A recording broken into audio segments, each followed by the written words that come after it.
La lutte contre le changement climatique, c'est probablement, à mon avis, le défi de notre époque. Parce que le changement climatique va être avec nous toute nos vies. Et ça, nous sommes en train de mettre en place les premières briques, les premières étapes pour atteindre la neutralité carbone et vraiment être le top des responsabilités.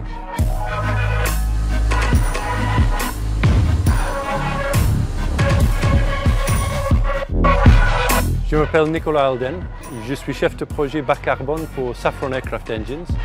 En tant que chef de projet, je suis un peu un chef d'orchestre pour avoir une vision d'ensemble de tout ce qu'on fait ou tout ce qu'on devrait faire pour réduire nos émissions de gaz à effet de serre.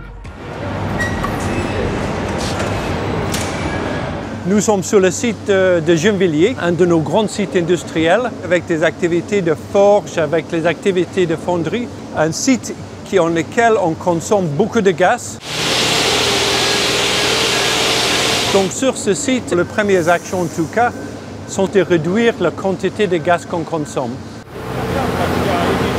D'abord, on a une très bonne action sur le site qui touche le chauffage, où l'équipe de moyens généraux a travaillé pour récupérer la chaleur des groupes froids pour chauffer l'atelier plutôt que brûler de gaz. Toute la chaleur qu'on utilise, on la rejette à l'atmosphère pour refroidir les équipements. On en a profité justement pour récupérer toute cette chaleur et la réinjecter dans notre réseau de chauffage.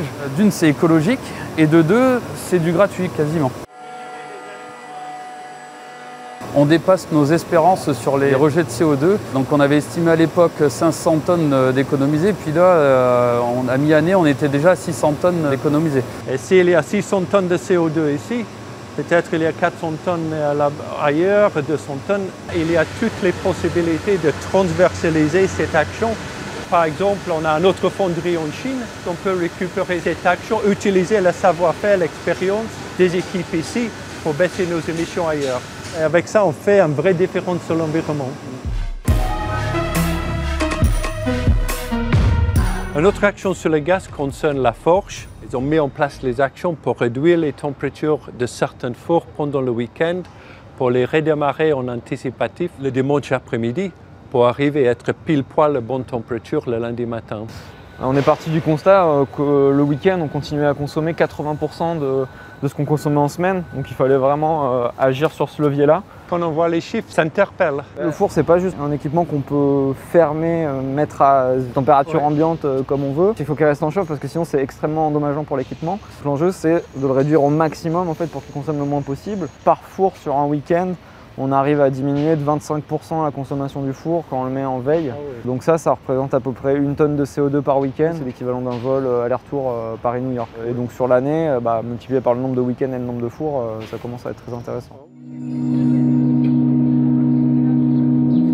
L'action dans la forge ou l'action avec Cyril, les deux sujets vont se rencontrer dans l'étude où nous visons à récupérer la chaleur de nos moyens de production et d'autres moyens pour le chauffage de site et peut-être le chauffage des riverains autour de site.